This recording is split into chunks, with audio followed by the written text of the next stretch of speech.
Hey friends, today on Better Together, I am answering all your questions about career advice, entrepreneur advice, burnout advice, and so much more. Don't forget to hit subscribe and join us. Hello, everybody. Welcome to Better Together. When you know better, you get better. That's what we try to do here every single day.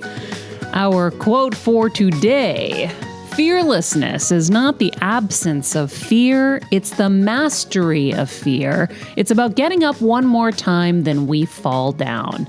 Damn, Ariana Huffington. Right? Oh, that's like Ariana meets Rocky. I love that. So good. Right? Fearlessness is not the absence of fear, it's the mastery of fear. That is so good. We should have her back on the show just to talk about that. Amen. Because I think what she's saying is you got to figure out how to move past the fear to get to what you want. Like George Adair, one of my favorite quotes was, everything you want is on the other side of fear. You guys know I love putting myself in scary situations. I thrive in that kind of sink or swim moment. Doesn't mean I like it and I don't like it, right? It's a very complex thing.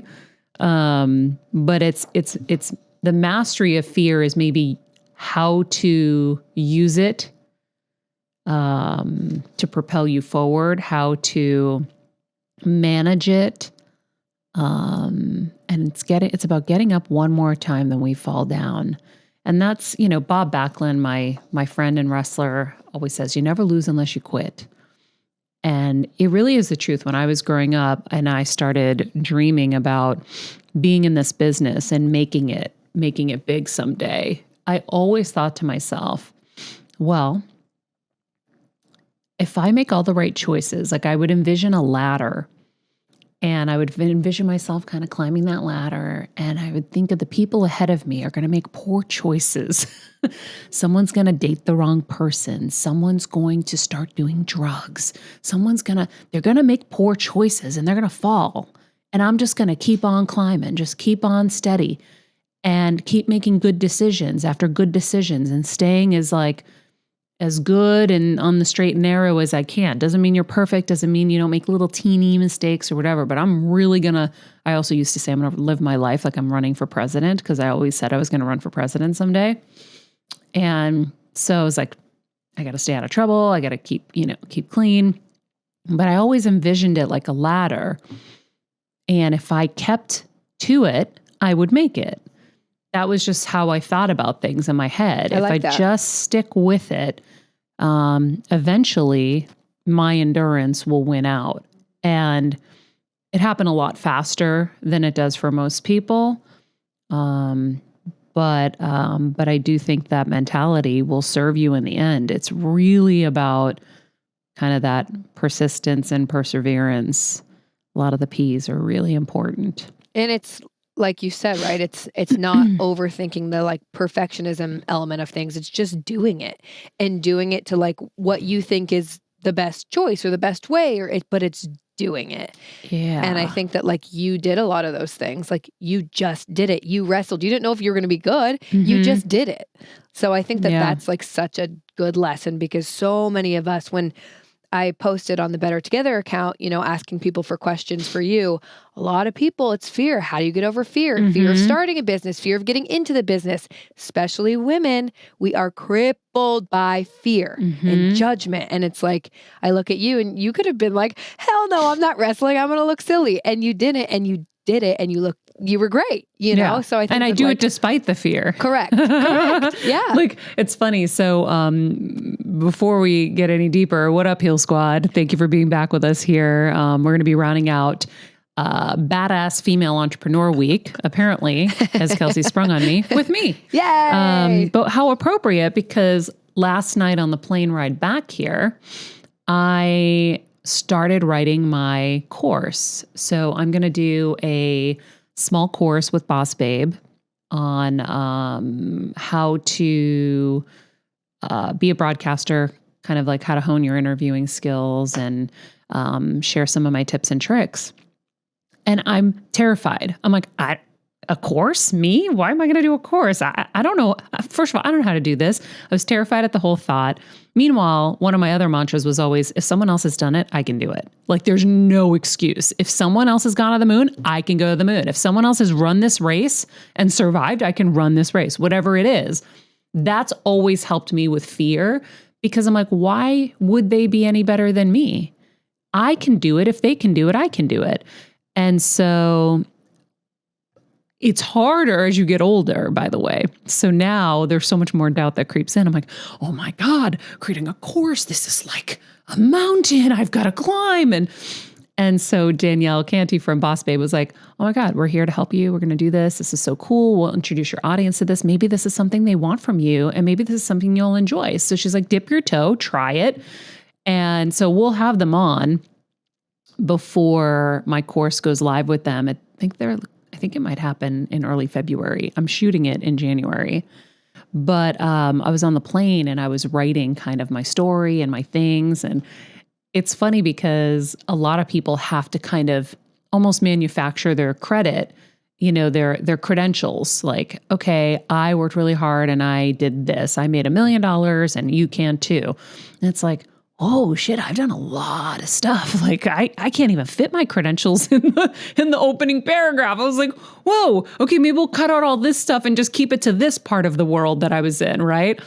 And it just kind of makes you realize that I think also as women, we are so good at not being cocky and, full of ourselves. So we totally dismiss our accomplishments, which Kevin was working on with me the other night. He's like, you should be so proud of yourself.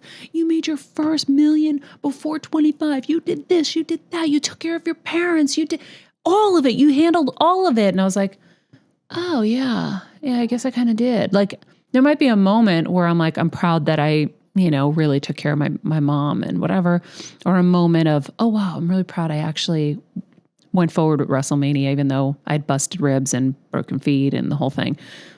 But when you look at the collection of things, you're like, wow, I don't feel that on a day-to-day basis. I feel so nothing compared to even like 10% of what I've done. So that's definitely something we need to really start embracing. And I took a page out of Bo's St.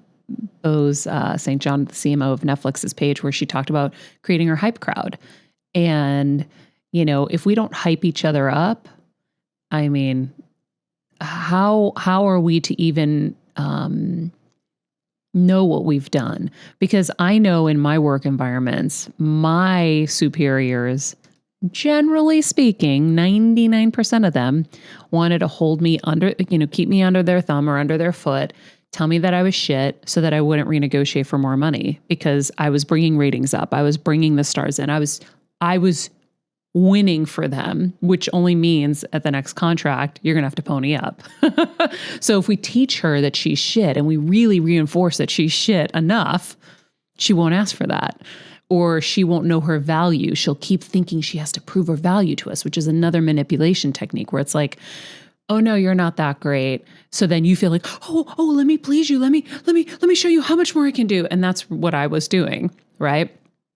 With you guys, what do? We're always like, that was amazing. Thank you. That was great. Whatever. It's a different environment, right? Absolutely. And so you don't have to feel like you have to get it from external sources. We're like, let's pat ourselves on the back, pat each other on the back. Yep. And so it's important, if you're not getting it from your immediate superiors and the people you're working for, to create your own so you don't forget who you are and lose yourself in there and lose your value and lose your self-worth. So they did a number on me because eventually they wore me down. But I was starting my course yesterday in writing and realizing just kind of how much ADD I probably have undiagnosed, because I'm like, this is so hard. Yeah. Because if it's like one question by one question. So she was like, I'll make it simple for you. Like, I'll just, tell you, answer this here, answer that there. But I'm doing it. And that's the point, is it doesn't have to be perfect. You just got to Go forward and do it. You're going to learn each time. You're going to get stronger. It's like when you're trying to learn a new dance, you're going to put one move next to the next move to the next move. It's going to be hard as shit in the beginning, but then eventually there's going to be a flow. So we can't expect to be amazing right off the bat, right? This course, I'm going to look back on in 10 years, maybe if I ever even go down that path and be like, wow, that sucked. But right now it's going to be great because it's my best I can do right now. And you also still have like, even what you think is like crap, like it's going to be so good, Maria. Like I don't think you realize how much you give, like how much value. I mean, even in a show where you're like, that was like whatever, that chat show was whatever. I'm like, what? I got like 20 like nuggets of like, you know what I mean? Yeah. So it's like, I'm so excited that you're doing this course. Like I wanted you to do this for like, it's going to be so good. Yeah. People are going to love it. Well, that's how the story of my first book, The Every Girl's Guide to Life, which I thought about on the plane, and I'm going to talk to Audible and maybe update it. I love that. Because I have so much stuff I want to share in there. And I'm like, I don't know if I can write another book. But I can do an Audible version where I'm off the cuff, adding and updating. I think it'd be kind of cool. Anyway, I'll figure out how that all works. But when I wrote my first book, well, Kevin and I did it together. The publisher said that we were writing a bad book. And I was like, I don't know, is this shit? I don't know. Like they're the big bad publisher. And so I sent some chapters out to friends and, people I respected, like old teachers, my choir sisters. I'm like, is this information that would be helpful to you? Because I could be totally crazy and think that this stuff is helpful and maybe it's not. And they were like, oh my God, this is amazing. And of course, the book was a New York Times bestseller for, I think, 10 straight weeks. They couldn't keep it on the shelves. They had to keep reproducing books. It was really cool. So, you might not, because we take things for granted. Like I take my skill set for granted sometimes, right? And I also think like with the course, I was like, well, what am I going to teach them? Just like one or two things. Like there isn't a lot. And then I started writing. I'm like, oh shit, there's a lot. And that's why not everyone can do it. There is a recipe of so many things that have to come together. Even though I don't want to overwhelm you, there are a lot of pieces to the puzzle. So the more you can start acquiring those pieces and start putting them together for yourself, then you can, move forward. But it's kind of funny that we're talking about this right now as I was starting to kind of script this out. But then I started realizing, oh, I could do this in a future one. And so I started writing that paragraph and this one and this one. And I haven't typed in so long that my thumb was so tired. I had to stop. But that's exciting. Yeah. That's really exciting. I'm curious. I'm stuck on the pieces. Will you talk to us kind of about the different pieces that you think are important or key for like someone who wants to get into this industry and into your business, into our business? What do you think those are? Broad question, Kelsey, but I'll do my best. Well, I'm circling back on, you just said that you think there's so many different pieces. Yeah. Well, I mean, in being a broadcaster, there are so many pieces. In making it in the business, there are so many pieces. I really think that, if you find someone that is a good person, that has vision, that's smart and is going somewhere, hitch your wagon to them. You've hitched your wagon to us. I think that's smart because I think that we're a good wagon to hitch to, right? I hitched my wagon to Kevin at 19. I was like, all right, shit's going wrong for him right now, but I believe in him and I think he's going to figure it out. And I think he's going to help me figure it out. And against all odds, we were living in a basement on a floor next to many other humans and rats and, cobwebs. We figured it out. He figured it out. We figured it out. And we did it together because we're better together.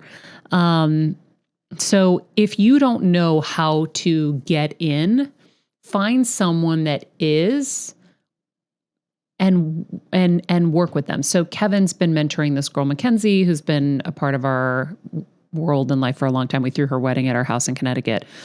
And she wants to get into like mommy blogging. And he's like, go find a mommy blogger kick ass for her, work your butt off. You know how to produce. We taught you how to produce. We taught you how to, go work for her. Do everything you can to endear yourself to her. And eventually you're going to start to get that shine. You're getting the shine off of this show. You're co-hosting here. Yep. You're part of the fabric of this show. Yep. And people love you and they're fans of yours. Right. So if you wanted to say, screw you, Maria, someday, you go off, you'll have your little thing. And then you can build it from there. I would never say screw you, Maria, but you know what I'm saying? It's like you can break off if you really want to. Right. Now, everybody's going to be different and everyone's going to have different paths. But if you really want to do something like this and you don't know how to get in, endear yourself to someone else. Learn from them, grow from them, appreciate them, of course. And be honorable with how you do things. But, that's the kind of best way. Like there's so many people and so many examples of like co-hosts who have been able to live an extremely, like Howard Stern, all of his posse, they live very, very big lives, right? And it's so easy to fault the guy in the big chair and say, well, he's doing all this or you could appreciate the shine that you're getting and know how hard it is to be the guy in the chair. Right. Right. And so, without naming names, people have really, really successful lives. And so sometimes the full shine might not be for you. It might be too much for you because there is a lot that goes with it, a lot of pain. But you can do it like that.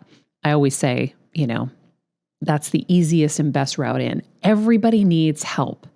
I always need help. Come in, kick ass, make it so I can't live without you. Pooja is a great example. Pooja, we couldn't afford when she came in. I don't know how it all happened. All of a sudden, Pooja was here. And I'm like, how are we going to pay for this? But then Pooja started kicking ass. And guess what? She's paying for herself, right? That's it. Pooja, would you like to say something? I was just going to say thank you. They have delays with their mics, everybody. So they have to push a button to speak. So it takes this awkward moment. It's like, But it's true. Like, so you come in and you're helping me with all these other things. Like you pay for yourself and I now can't live without you because you're such an essential part of this team. You're the organized, like detailed one on the team where I know I can go to you for X, Y, and Z. And you bring a great voice to the show too, but you got to go in and you have to make yourself invaluable wherever. So we always need people.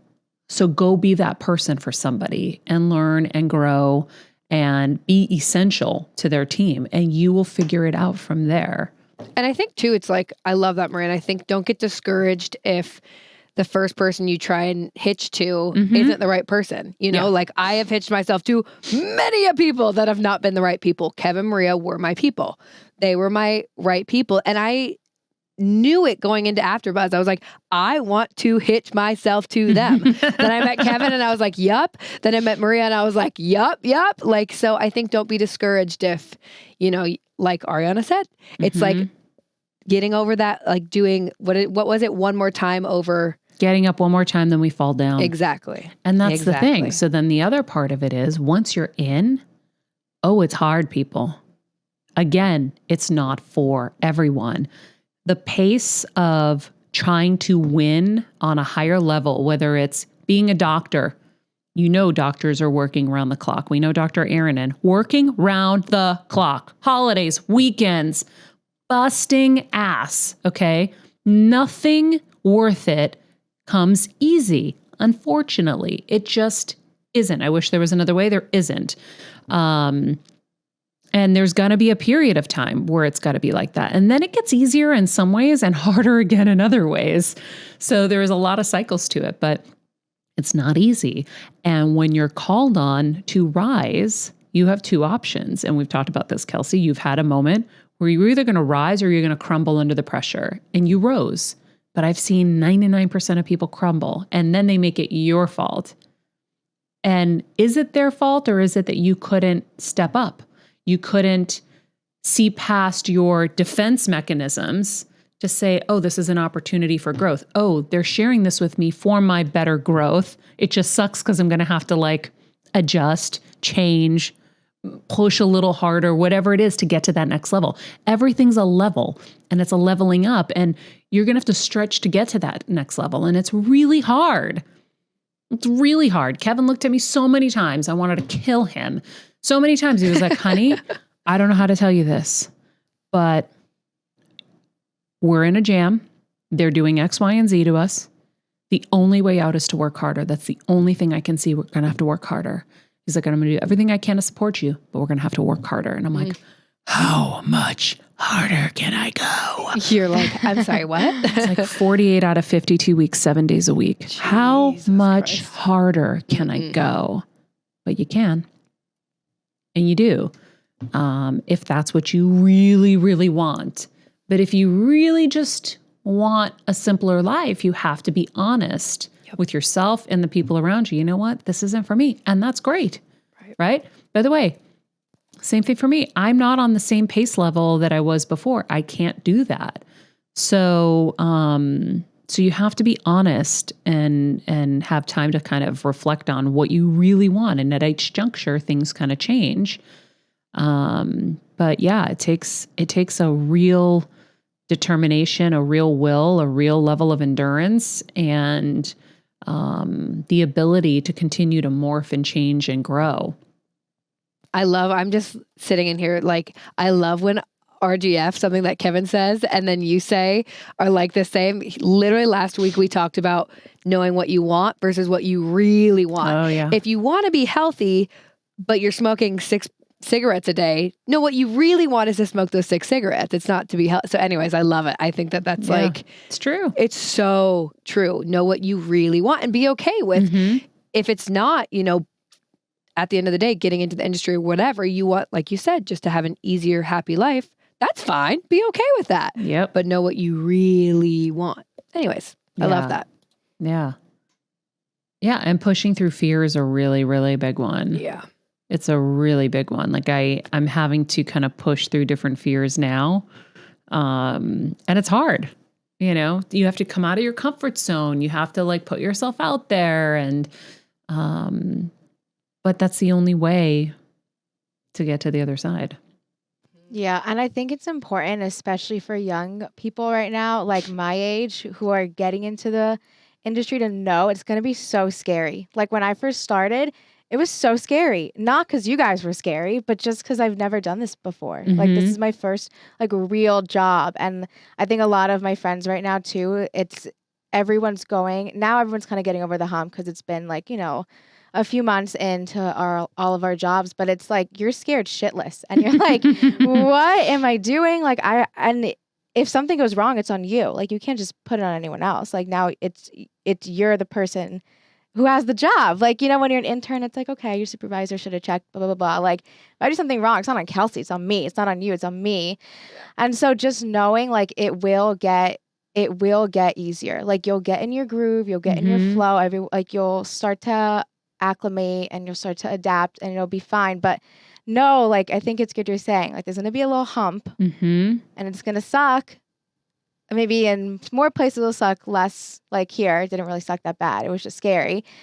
You'll get over it and it'll be okay. But I wish I heard that, like coming into adulthood, that it's going to be a little scary and you're going to have major growth. Kelsey knows all about it. Well, and I also think too, it's like what Maria is saying. It's like, know that you get over the hump, but it's not like you coast after the hump. No, there's another one coming. There's another hump. Like, more and more. Exactly. I'm on a different hump than Pooja is. Maria's on a different hump than I am. Like, you know what I mean? It's like, life is hard. Yeah. It is hard. But it is a game. You now have like that experience from the first one that it's like, okay, now I know how to handle myself. Yeah. Like it's confidence. Yeah. You build your confidence. Exactly. Yes. Yeah. And P, the great thing about you is you were humble and you were forthright. Like if you made a mistake, you're like, I'm so sorry, that won't happen again.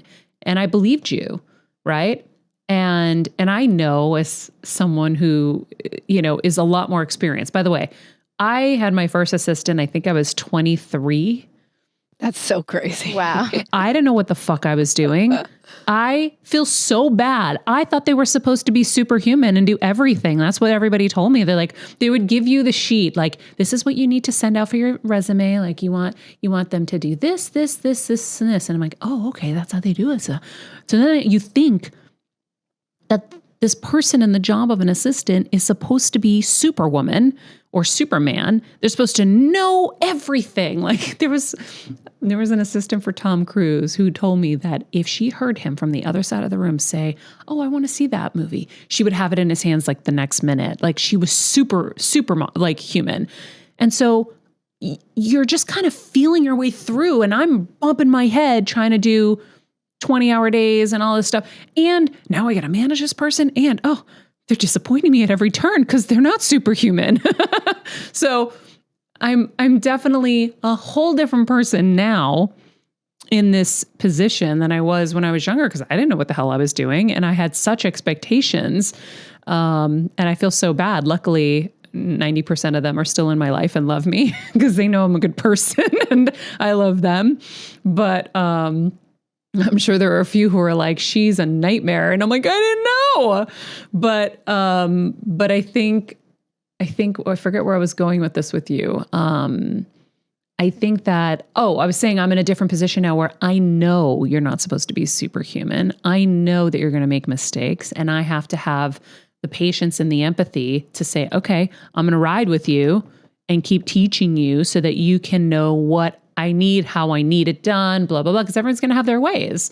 But your humility and your kind of detailed, nature really helped. Mm-hmm. And I think that's a really big lesson for people. You have to be truly apologetic if you are screwing up, and you have to make it so that you don't have to have the same thing happen over and over. Right. You don't want to be saying the same shit over and over. Why does this keep happening? Why does this keep happening? So it's like there's a maturity that comes with having a job. You got to take ownership, and you've got to fix whatever it is. I think it's a good lesson too for, supervisors. You're really good, Maria. There's been a couple of times where it's like, I've done, I don't know, messed up on something and been truly scared shitless to tell you, because I've had other bosses that would have lit me on fire. And I've been so surprised. Now I'm not surprised because I know who you are, but starting out, I was surprised of how okay, you were, okay, then let's fix it next time. Let's do better next time. So I think that that's such a good lesson for leaders, supervisors, bosses, whatever you are.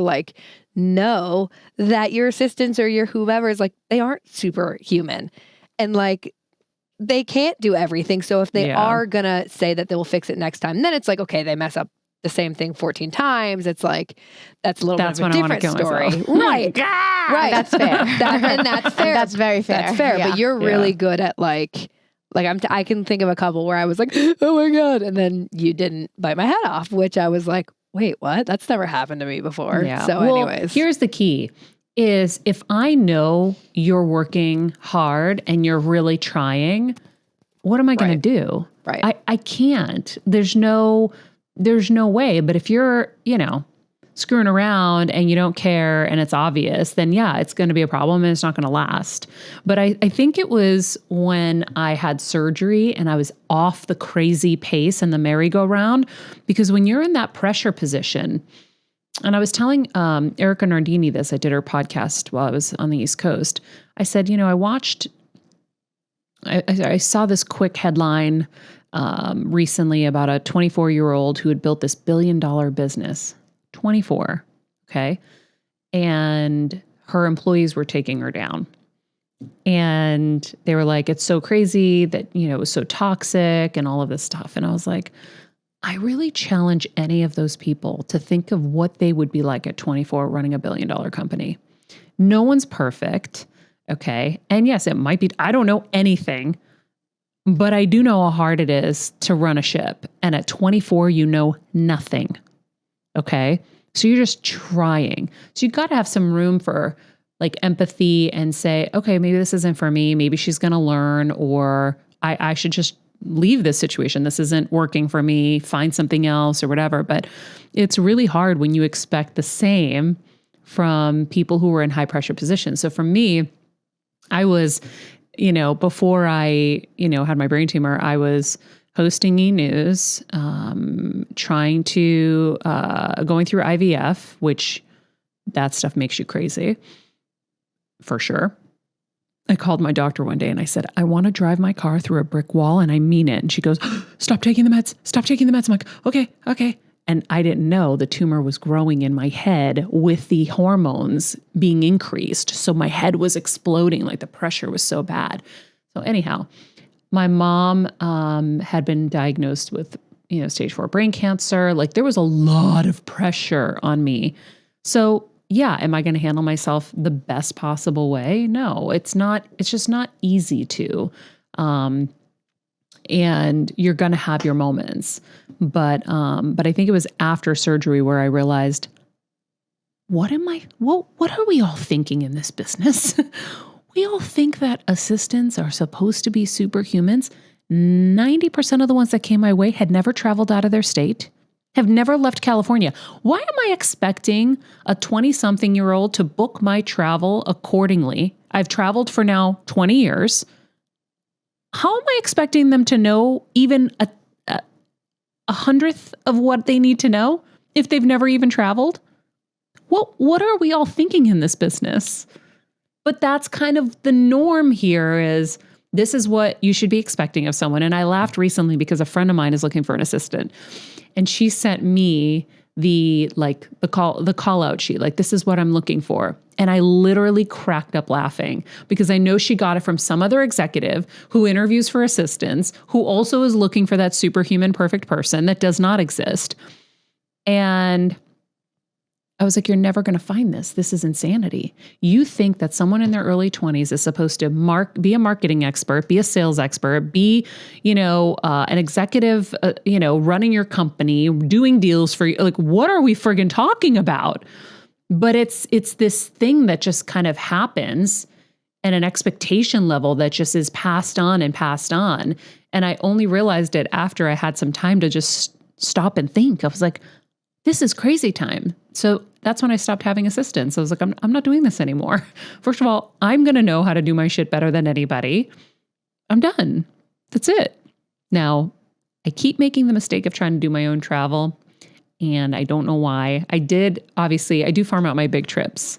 But yeah, that's just not my thing. Travel's a lot. Kevin was watching me book travel the other day, and he's like, this isn't your thing, honey. And I'm like, no, I hate it. It stresses me out so much. And you take me for granted, and I do it all, and you complain about this flight time and this car and this, that. I go, and I have to do it all. He's like, I'll take it over. And I go, thank you. Thank you. Travel's the worst. Yeah. So anyway, those are the realizations. I love that. I love that. We had some good questions from some of our Patreon people and from some of our interns that I threw out in front of you, but a couple of them I think were really, really good. Okay. Do you want me to read them? Yeah. Okay, well, hold on. I have to pull. Okay, perfect. Can I choose my favorite? Choose your favorite. Okay. And then I'll choose one after you.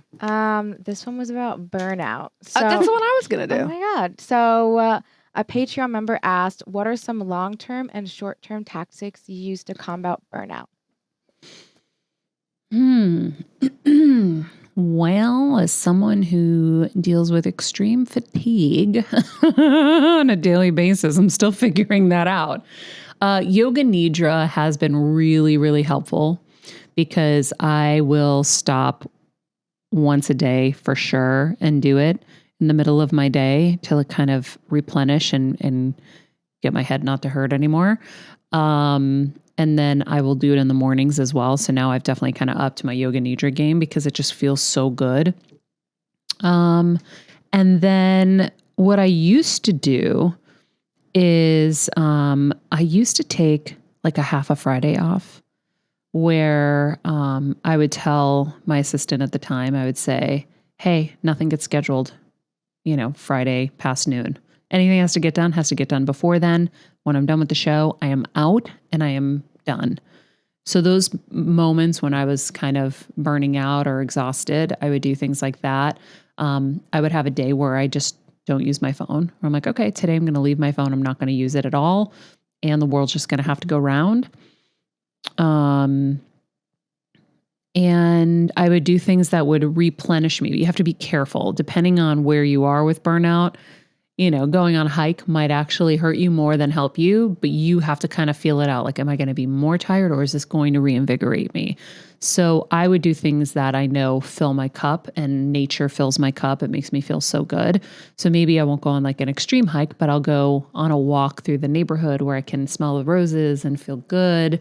I try to do that. And then I'm trying to be kind to myself and realize that, if you're burnt out, you've probably gone through a lot.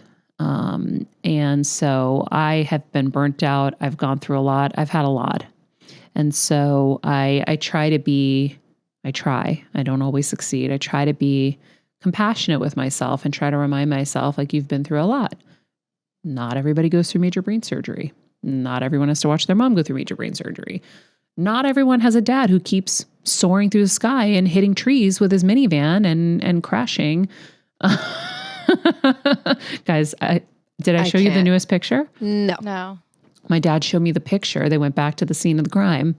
My dad, if you guys didn't hear this in a prior episode, while we were in Italy, his blood sugar dropped so extremely low that he didn't realize he was going off a dead end, soared through the sky 10 feet, hit a tree like a super tall tree. You see the smash in the middle of the tree where he nicked the tree, and then fell down 20 feet into a ravine where he hit more trees. And the trees are what stopped him from hitting other things, I guess.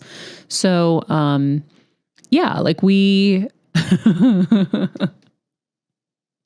It just is what it is. So you just kind of, you have to like give yourself some compassion and some empathy and realize that some of us have to deal with more things than others, and, may make you more tired emotionally, spiritually, physically. So whatever makes you feel better in those areas, you have to incorporate into your days. Yeah, I love that. This one kind of ties into it a little bit. When going through intense hardships while also having to navigate life as a very busy entrepreneur, what is something, if any, advice or a certain thing that keeps you motivated and going each and every day? The motivation is usually to keep food on the table for everybody. Yeah. I mean, for me, that's always, I got to keep going. I got to make sure I can still take care of everybody. That's always my thing. I want to make sure that my family's taken care of. And so that's always been my motivation, because that was the reason I wanted to make it in the first place, was to take care of my family. So that's what helps me keep going. But, dealing with crisis is something I've recently realized that Kevin and I are super experts at. We know how to put our superhero capes on and run and go. And so it's our superpower, I'm realizing. And we just know how to do it because we know how to drop everything and just figure it out. Now, we also know how to kind of shift and help each other. So when I am beyond exhausted and need a break, Kevin jumps in and he handles things. I find that to be a really huge privilege because a lot of people are doing this on their own. But you have to be able to ask for help. I think when you're going through crisis, whether you like it or not, and if you don't have a Kevin, you need to be able to ask for help. And that's that. I mean, you think about last time this year, I think my dad was just being released to me from UCLA. Both of my parents were in the hospital with COVID. Kevin was trying to finish the renovation here. Kelsey and I, Kevin asked Kelsey, can you stay with her? I think that's what happened, right? He asked you. Yep. And you were shitting yourself because we're in the throes of everybody having COVID, but you were like facing fear. You're like, I got to be there, which thank you again. You're welcome. And Kelsey and I stayed at, a property down the street that we were selling. And And I needed her. I literally couldn't field all the phone calls from 2 different hospitals at the same time. Well, you would have withered. Like, there's no way. There's no way. I couldn't get food. I didn't have, like, it was so much to have 2 parents on the brink of death at the same time on 2 different hospitals. It was so much. So you have to be able to ask for help. And as I've realized, and somebody recently was saying this too, and I don't remember who it was. Maybe it was like a Wayne Dyer or something.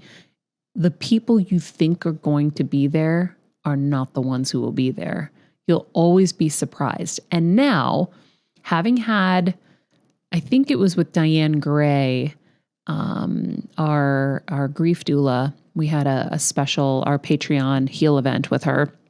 I think it was with her that I realized, some people are good in crisis.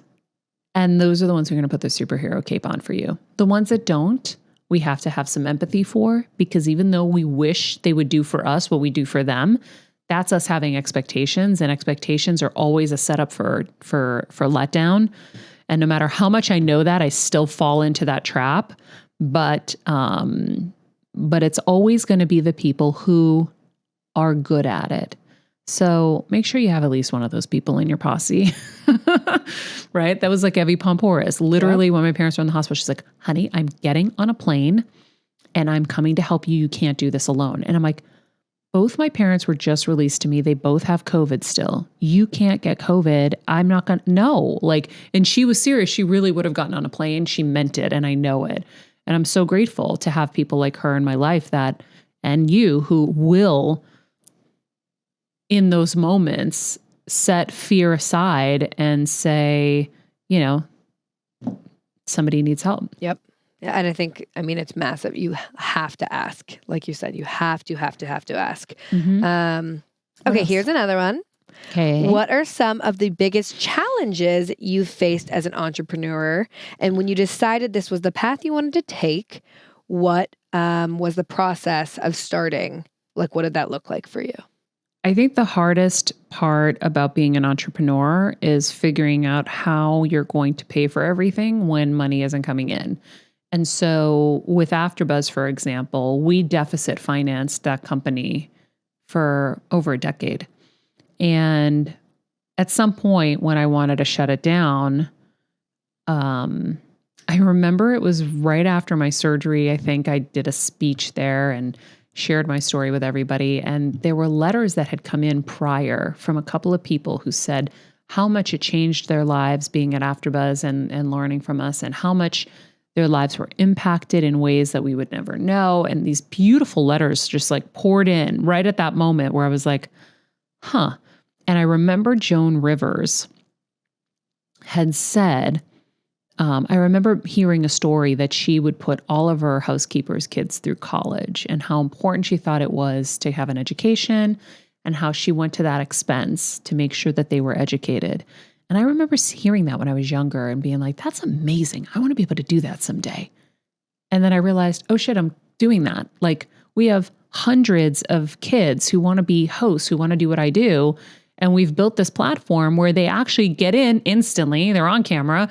They're gaining fans, gaining credibility, gaining reel, getting jobs. We're mentoring through the whole process. We're helping to get them jobs. And I was like, oh, I'm not just doing it for 3 or 4 people. I'm doing it for now thousands of young aspiring hosts. So I was like, maybe I should stick with this a little longer. And if that's my contribution, that's me paying for those kids' college, that makes me feel good. And so I'm going to keep doing it. So that was a shift in, okay, this isn't making money. It is a lot of work. And by the way, a lot of pain along the way too, because it's not easy. But that's when I shifted the mentality around why I was doing it. And it felt like a greater mission for me than just, okay, is this going to turn into something? And how is this all going to work?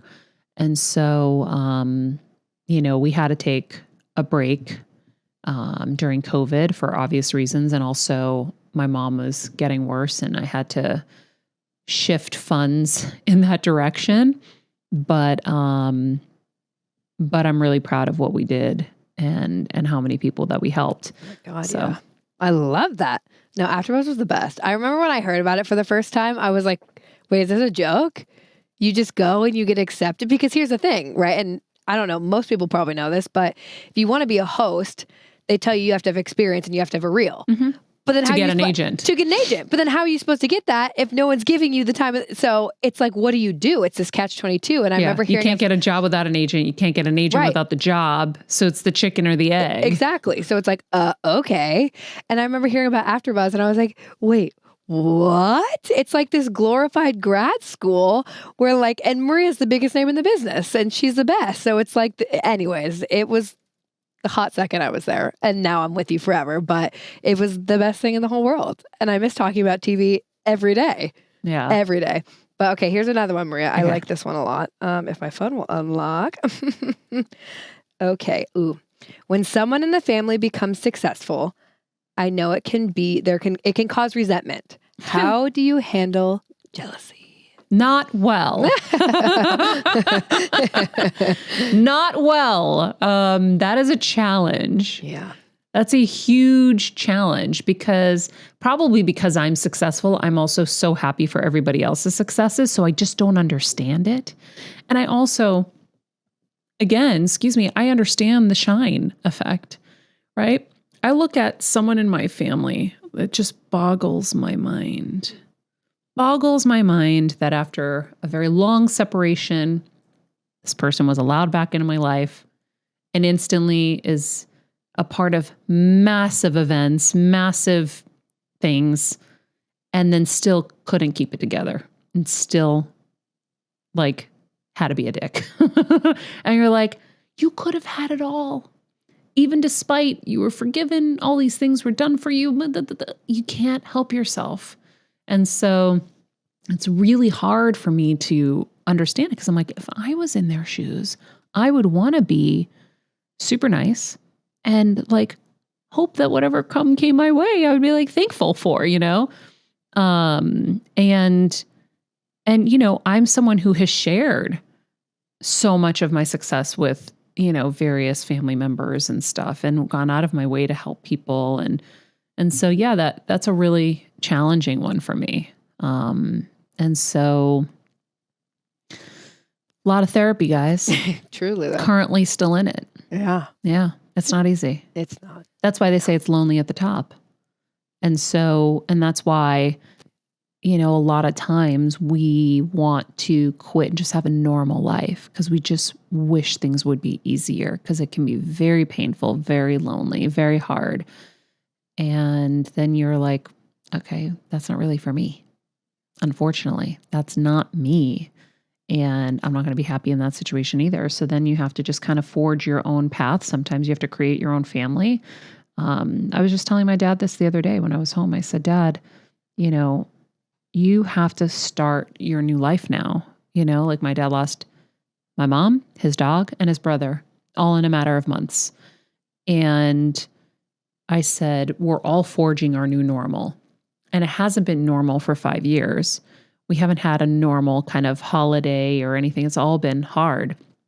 So we have to create what those new things are going to look like. We have to create, you know, new things and new things to look forward to. So, you know, I'm creating my family and the people that I want to be around me that are going to make me better and expect more of me and keep me to, you know, hold me to the fire and stuff and people who are going to be happy for me. And so, yeah, that's all I'm doing. I think it's so hard as a female too, right? It's like, I don't know. I just think we carry so much shame and guilt and feel like we need to like, oh, I'm sorry. Make it good for everyone else. Right. Don't be jealous. Don't be. And it's just like, I don't know. That's a difficult one. Yeah. And I think it's like, it's not your responsibility to make someone feel good about themselves just because you're doing well. That's making them feel bad about themselves. That's not your fault. You shouldn't dim yourself down. Oh yeah. How do we get past that? Been so good at it, Poja. I know. That's been the thing is I was taught, my mom told me, Maria, they're just jealous. Don't give them a reason to be jealous. So from like high school, I would dim as much as I could. It doesn't mean that the opposite didn't happen in moments where I was at a pageant and I won and I was like, oh my God. But I dimmed myself as much as I could to survive. And that's happened in so many scenarios throughout my years that I'm having to unravel all of that to realize, wait, it's also made me not have self-worth and not value myself because I've been so good at being like, oh no, I'm nothing. It's nothing. Oh, to make people feel comfortable. Yeah. Ugh. Yeah. But that's on them. Oh, but like, how do you get there? That's so hard. Mm-hmm. That's so hard. Okay. My last one, Maria, which I really like this. Is there anything you would have done differently just throughout your career experience journey? Yeah, I think there are. I think that there are moments where you lose your humility.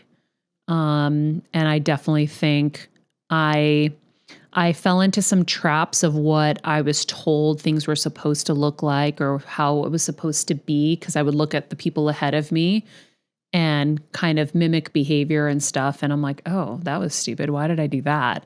Or how come I acted like this? Why did I think I should have had this? So there are like little teeny moments, nothing like major.